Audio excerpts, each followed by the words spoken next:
Hola amigos, bienvenidos a Ryuse Comics. Aquí les traigo The Mortal Thor número 5, con guión de Al Ewing y arte de Pasqual Ferry. Espero que les guste. La historia comienza en el pasado. Alguien pregunta, ¿te gustaría saber más? Otra historia de Asgard, entonces, aunque esta se ha contado una y otra vez. Érase una vez. El dios del trueno se volvió obstinado, arrogante y agresivo. Y así, su padre Odín ideó una lección para él. Odín aparece en escena, lanzando un hechizo sobre su hijo, mientras le dice que, aunque sea supremo en su poder y orgullo, debe conocer el dolor. Exclama que ya no será el dios del trueno, y que Mjolnir ya no lo ayudará. Lo despojará de su memoria y le entregará una nueva vida, una vida terrestre. La narración nos cuenta que la lección fue darle a Thor un alma humana, creada para ser su otro yo, y la lección se llamó Donald Blake. Nos movemos a una cafetería. Loki y Odín están sentados, conversando. Loki le pregunta cómo escapó del Valhalla, y Odín le responde que él no necesita escapar. Él es Odín, el de un solo ojo. Construyó el gran salón y lo comanda. Colocó cada piedra con su mano, mientras los vientos de la muerte aullaban a su alrededor. Así que escapó, caminando. Sin embargo, hubo un precio por lo que dejó atrás. No puede regresar caminando. Valhalla está ahora cerrado para él, por toda la eternidad. Agrega que tampoco puede volver a la vida que dejó. Él nació para buscar conocimiento y hacer lo suyo. Y, sin embargo, permaneció sentado un milenio en un trono, perdido en juegos de ego y poder. Odín, the All-Father, Odín, el padre de todo, se ha ido, y no hay que lamentarlo. Ahora es Odín the Wanderer, Odín el vagabundo, quien permanecerá. Loki lo mira, con incredulidad, y le dice que le desea buena suerte con eso. Odín detecta el sarcasmo de Loki y le dice que la suerte no puede ser controlada. Como Loki teme lo que no puede controlar, intenta controlar todo lo que puede. En esto, Loki no ha cambiado. Aún así, Loki hizo un sacrificio respecto a Thor. Uno de los cuervos de Odín exclama la palabra juicio, y Loki responde que no se trata de control. Él necesita ser libre. Y no es libre a menos que todos lo sean. Así que está luchando para salvar todo. Le pregunta a su padre si él volvería a ser lo que era. Un ser limitado y enjaulado, congelado en una idea de sí mismo, como un bloque de hielo. Loki añade que preferiría la muerte. Odín también. Thor también.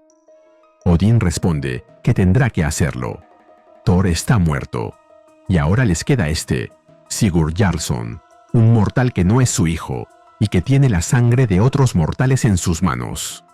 Nos movemos a una sala de interrogatorios, donde dos oficiales de policía le hacen preguntas a Sigurd. Uno de los oficiales le lee sus derechos previos y le pregunta si los ha entendido. Sigurd responde afirmativamente. Volvemos con Odín, quien agrega que Sigurd, ahora, tendrá que responder por esa sangre. Se trata de un trabajo sucio, un truco que se deshace incluso mientras se saca de la manga. Loki, entonces, le pregunta de quién es la culpa. Le recuerda que Sigurd fue atacado por asesinos, The Sons of the Serpent, los hijos de la serpiente. Lo acorralaron en las alturas de una obra, o se defendía o moría, aunque la policía puede no verlo de ese modo. Se pregunta quién envió a los asesinos y quién es el padre de esas serpientes.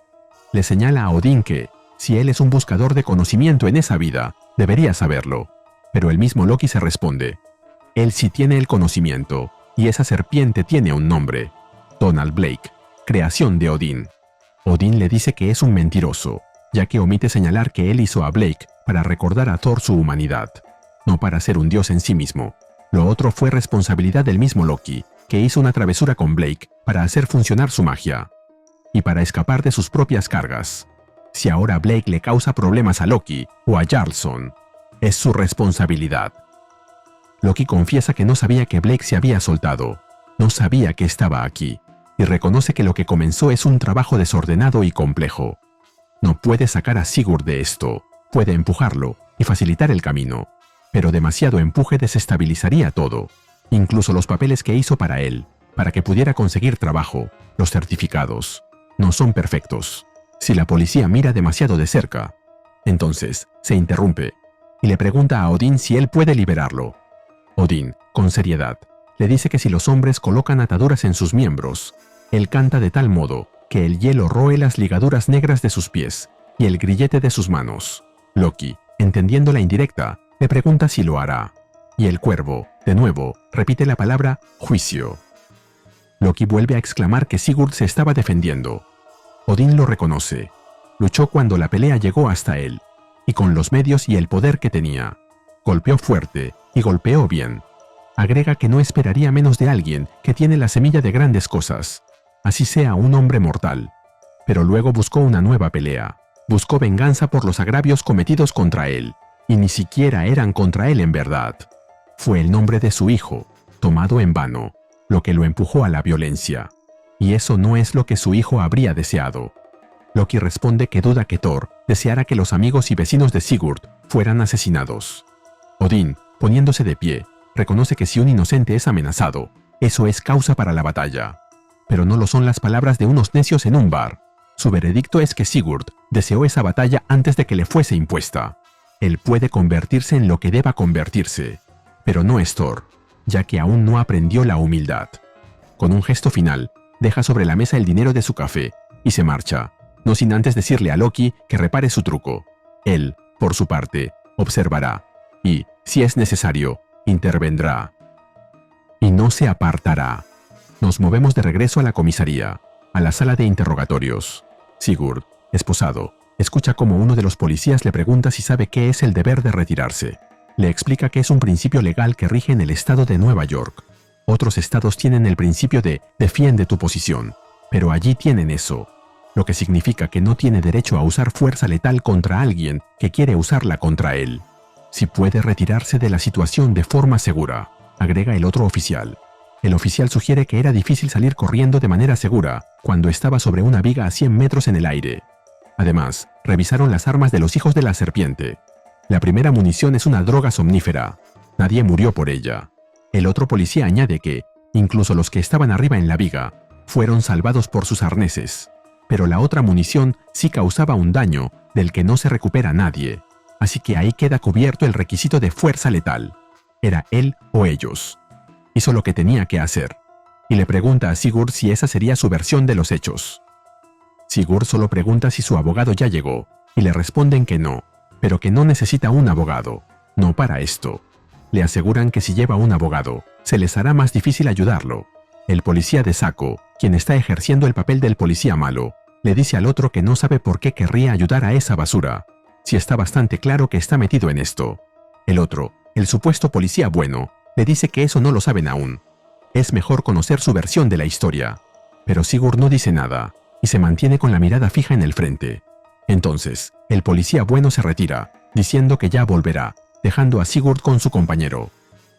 El policía malo va realizando comentarios en voz alta. Primero, un martillo pesado. Eso es inusual para un hombre de su profesión. Los obreros del hierro usan mazos. Los mangos son un poco más cortos, pero solo un poco. Y ese enganche en el puño, con un tramo de cuerda elástica. Nunca había visto eso. Añade que no lo ve tanto como un arma de asesinato, ni siquiera como un arma involucrada en un intento de asesinato. Recuerda algo curioso. Hubo un ataque con martillo en Long Island City no hace mucho. Un par de motociclistas con los cráneos abiertos en un callejón. Eso sí le parece un intento de asesinato. Un grupo de esos motociclistas fue atacado en el norte del estado la otra noche. Uno de ellos vivió para contarlo, como Ismael en Moby Dick, y contó que el atacante ocultó su rostro, pero no su cabello, ni su complexión, ni su acento. Agrega que era grande, cabello rubio, europeo, mejor dicho, escandinavo, y el martillo que usó tenía un cordón elástico. Sigurd solo responde que quiere a su abogado ahora. El policía comenta que eso es lo que dicen los culpables. El otro oficial, ya de regreso, añade que quieren ayudarlo. Ese otro asunto no les concierne. Le reitera, su historia es simple. Los hijos de la serpiente lo acorralaron. No podía escapar, así que cumplió con su deber de retirarse. Si reconoce que solo se defendió, sale de allí caminando. Para convencerlo, añade que en los Estados Unidos los policías no mienten, pero alguien, de pronto, interrumpe el interrogatorio. Un hombre vestido de traje señala que jamás, en todos sus años, ha visto tanta desesperación en una sala de interrogatorios. Pregunta qué sigue. El truco de decir que la fotocopiadora es un detector de mentiras. O pedir un autógrafo que sirva como firma en la confesión. Sigurd pregunta quién es ese hombre, y él responde, Kenneth Krask, su abogado. y le ordena que deje de hablar hasta nuevo aviso. Pero Sigurd pregunta si Kristin fue quien lo envió. Como comentario, Kenneth Krask, en el universo 616, es un personaje menor, y también es abogado. Uno de los policías lo saluda, diciéndole que tendrá para rato con su cliente, ya que tienen mucha evidencia para revisar, y muestra una bolsa con el martillo de Sigurd. El abogado, con tranquilidad, responde que él solo llevó un papel, un acuerdo de entendimiento. Los policías se sorprenden al ver eso, y Krask les muestra el papel para que lo analicen de cerca. El policía malo comenta que tiene la firma del comisionado, y Krask responde que pueden llamarlo para verificar, aunque no está de muy buen humor en ese momento. Agrega que su cliente es un hombre muy importante, y a menos que puedan acusarlo de asesinato, han terminado por hoy. Los oficiales le retiran las esposas a Sigurd, mientras el abogado pide que también le devuelvan sus pertenencias. Los policías se molestan, pero no queda otra opción. El documento del comisionado es claro. Antes de que se vaya, los policías le dicen a Sigurd que es mejor que no se aleje de la ciudad, y que volverán a verse. Ya en la calle, Sigurd le dice a Krask que debería agradecerle, pero este le responde que no. Justo, frente a ellos, aparece Kristin junto a un hombre. Sigurd le dice que se alegra de verla, y que el abogado que le envió, pero ella le dice que el abogado que consiguió es el hombre que está junto a ella ahora, un viejo amigo, abogado, pero de derechos de autor. Krask comenta que su cliente y él tienen que irse. Kristin le dice a Sigurd que no puede marcharse así, pero él contesta que por lo pronto es mejor que se marche con él, y los vemos irse ante la mirada triste de Kristin. Triste, porque ya no la llama Chris. Sigurd, mientras caminan hacia una limusina, le pregunta a Krask cómo llegó hasta él si no es el abogado enviado por Kristin. Krask le responde que simplemente fue contratado por alguien que no quiere que esté esperando un juicio. Una entidad cuyos intereses el mismo Sigurd se ha puesto en contra. Sigurd le pide que le aclare qué significa entidad, pero el abogado, con vaguedad, le responde que, en este contexto, quiere decir muchas cosas, e insiste en que no debería agradecerle. Entran al auto y alguien recibe a Sigurd, llamándolo por su nombre. Es Donald Blake, quien agrega que se alegra muchísimo de que no esté muerto. Agrega que su deseo era mirar a Sigurd a los ojos. Al fin y al cabo, son las ventanas del alma. Sigurd se sorprende del pedido, pero fija su vista en Blake, quien le pregunta qué puede ver en sus ojos. Sigurd observa una especie de vacío en ellos.